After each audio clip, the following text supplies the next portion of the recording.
What an intro.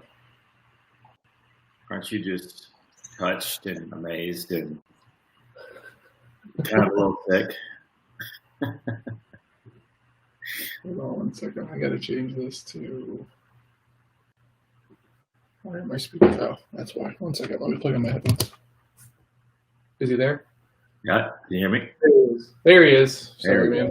Yeah, good morning, Bill. Good morning, Bill. How are you? Good. Off that hot intro, it could be bad. I love it, man. We're on fire. Let me move this. I'm not like just looking up the whole time. Sorry. Man, how was yesterday? It was good. I had plenty of stuff I got done. I was really happy with the daily 3. I hit those. Nice. And I've been doing some retooling that we've been talking about on the content camp. So I'm really happy with the direction that's going.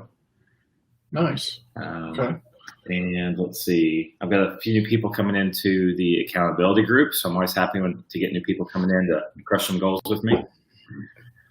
So yeah, I mean, overall, it's what we talk about, right? Like we want to have those lagging indicators where like all this stuff happens and you're like, oh, this is a great day, but it's the work you put in before that made like yesterday happen, right?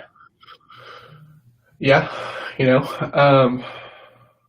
dude, yesterday, good morning, Michelle. How are you?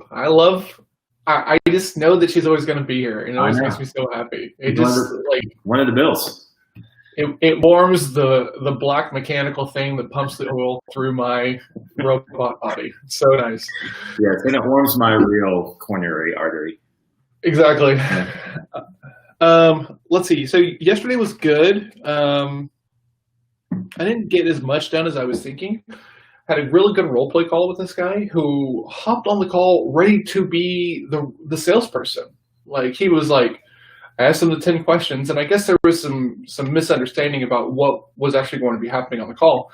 And so I asked the 10 questions, and then he starts. I was like, okay, go. And he starts framing me, and I was like, oh, this is okay. And then I stopped him, and I said, man, are you the salesperson? He said, well, yeah, I want to practice. And I was like, oh, well, here's the deal. You were nice enough to hop on a call with me. Let me earn my keep and do this thing for you. And then I'm glad to listen to yours if you like. And he was like, sure, absolutely.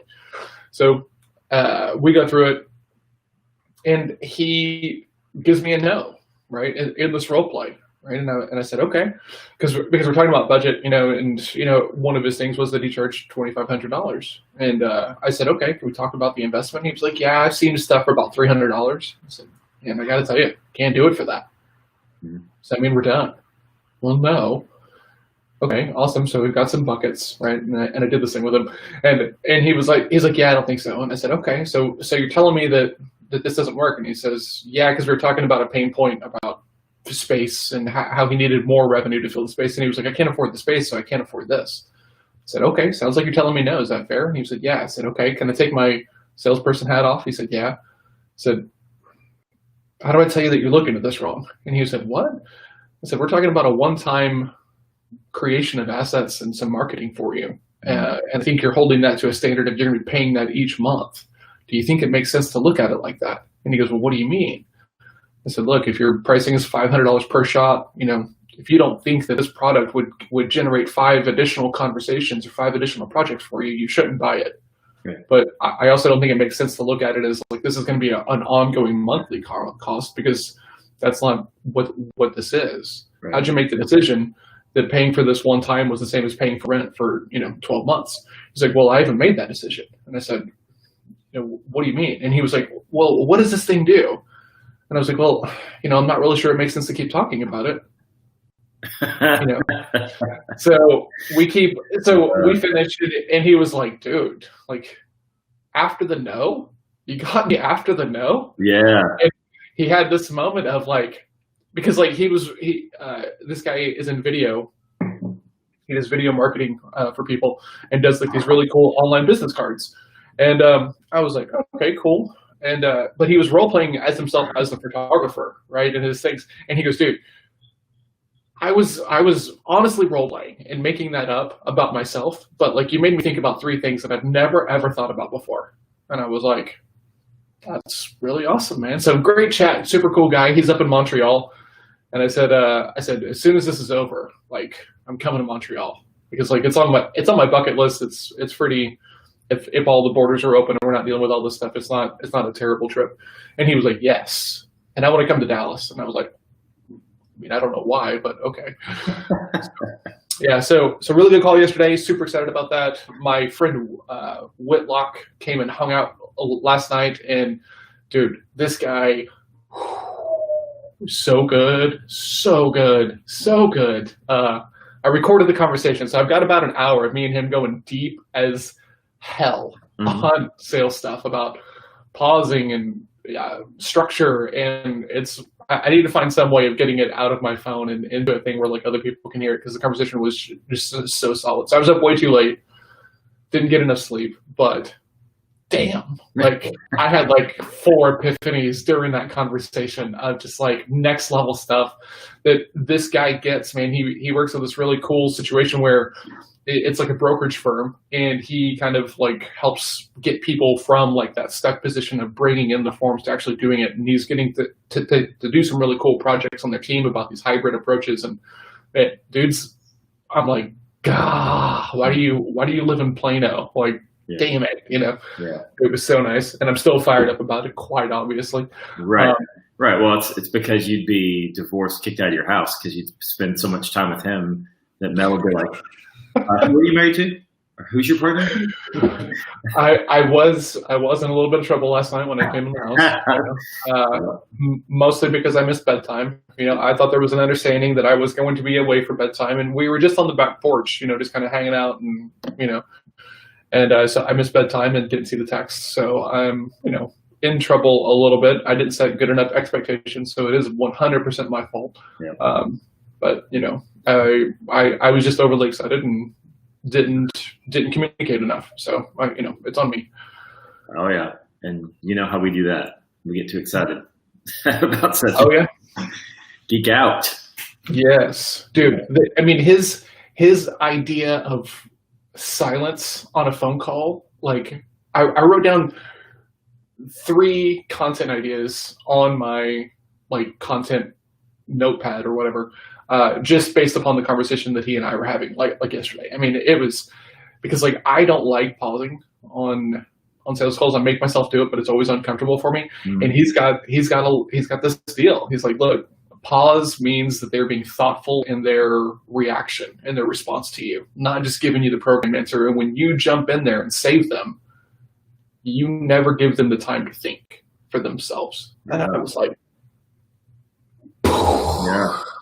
I mean, dude is awesome. And then we were having this conversation, honestly, about listening and how most people are not good listeners. And I'm sorry, but we'll do the format. But I got to get this out. This is so good. He's talking about listening, and he goes, "How many people do you know who are really good listeners, like really good listeners consistently?" And I was like, And the only, the person who I always walk away from every interaction being like, man, that person is just the best listener, is Jeff, right? I mean, he's a next level listener, man, and he kills it. And you can hear it in the questions that he asks after he listens so well. I mean, his questions are so good because he's listening so well. He's responding. Yeah. Yeah. And we were talking about how, I've got my process that I really like. And he was like, why not move it around a little bit? And I said, well, because I don't like that. It does not compute. What do you mean? And he goes, look, when you're doing this pre-programmed thing, like how much are you really listening to the answers and not thinking about the next question you need to ask? And I was like, fair, a little bit, but man, we need to get him on here. Like, absolutely. He's a next level dude for sure. For sure. So I got that out of there. Right, that's out. Good. I got this. The seance has been completed, right? The spirit has left the body. Okay. You can relax a little bit now. What's the day look like for you? I wish it was full of that amount of but you know what? I've got good energy this morning. So my daily 3 is I've got the 10 asks, of course. I have some reshoots on some critical parts of the video that I'm going to do today. And then I've got several meetings, quite a few actually, with potential or current client work. Okay. And then I've got, let's see, I've got some launch planning. I'm working on a few things with Quirk, and we're looking on creating a launch here in the fall for a product. And I've got a launch plan that I've kind of got in place in my head that I want to get out. Several things. Wednesday's always my, not like busiest day, but like busiest morning. And I try to stack my maker time in the mornings, so that way when my energy's low in the afternoons, I can just be like a manager, and knock out the blocking and tackling. And Wednesdays are hard for that because I've got this free call that I've been hopping on where these guys just talk about funnels and things like this, and it's helpful for reinforcing the all that stuff, because I'm not as into the Brunson ClickFunnels world as a lot of other people are yet.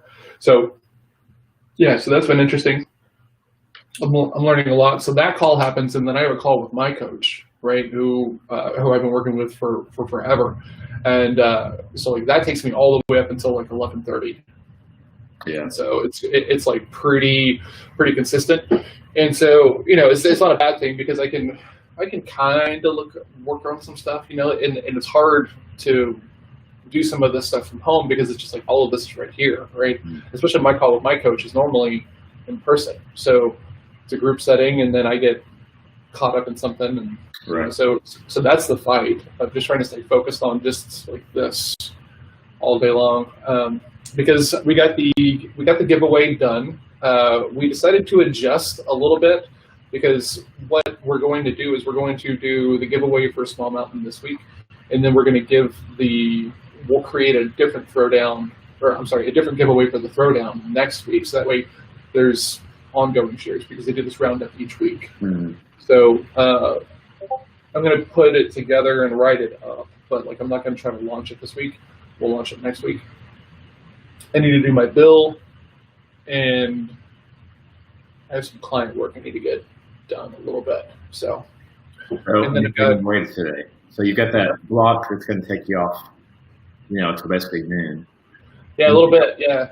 So and then I've got a role playing call at 3:30 this afternoon with somebody. So that'll be cool. So I've got essentially 11:30 to 3:30 with like just open. So the plan is to sprint, get Sherpa done, get the copy back from Melissa for the giveaway, get that up and like finally posted, and then knock out a little bit of client work, and then yeah, man, I'm a little behind, honestly, for the week. Yeah.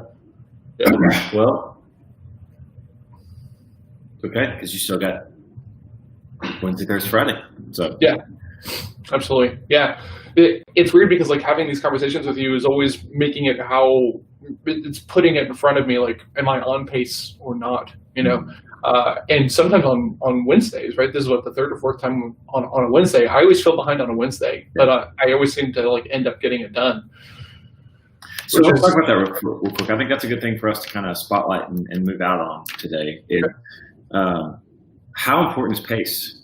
I mean, clearly you need pace over time, but like, when does it become, I guess, alarming that every Wednesday I feel like I'm behind? Is it a feeling, or is it just, you know what I mean? Dude, that's a really good question, honestly. I mean, I think it's just, it's like a matter of rounding, I would say, right? Because like we're here on Wednesday morning, but I'm kind of already like Wednesday's done, right? So part of it is a bad frame for where we actually are. Wednesday's done. Like, when we get up and we're having these conversations in the morning, I'm also just kind of thinking about the end of the day, right? Because Mondays and Tuesdays can be crazy and all over the place, right? So then it's like Wednesday, and it's like, oh shit, let's get focused, let's get honed in to make sure we don't have to pay the Nazis on Friday, right? And it's almost like, okay, get to work kind of deal, which. Yeah, isn't that funny? I get the same feeling, because Like when I crush on Mondays, dude, my Wednesdays are like, yeah, dude, this is a good week, you know? But when I don't, when I'm like, it doesn't matter if I work really hard, if I don't get my pace right or on Monday and going into Tuesday, then my Wednesdays feel like this. I'm like, okay, so I get to work. You know, I used to have this manager when I was waiting tables a long time ago, and he made this comment once.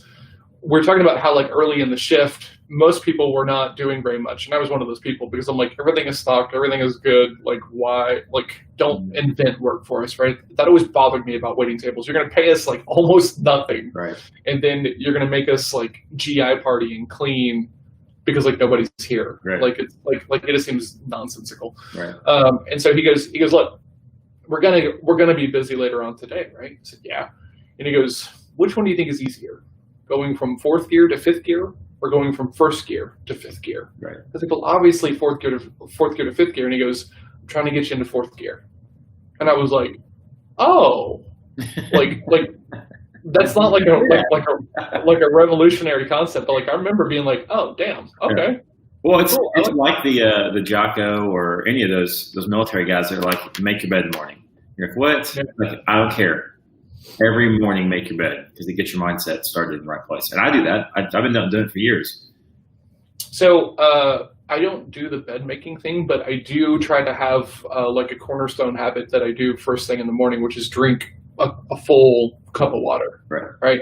So that way I can drink that cup of water and be like, okay, cool, boom, I'm on the path of knocking stuff out today, you know? Yeah. So like, I don't really know that it meant, I mean, you can roll out of bed and do 5 push-ups as long as you're doing it on a consistent basis, like daily, and then feeling good after the moment of that. It just do something that requires a little bit of discipline and focus, like as early as you can to set that pace for the rest of the day. Totally. Sweet. Well, then let's go kill Wednesday because we're both going behind, but we're going to go out and make it happen anyway. Absolutely, we are. Go get it, Bill. We'll see you in the morning. All right, see you, Bill. See you, Bill, Michelle. Bye, Michelle.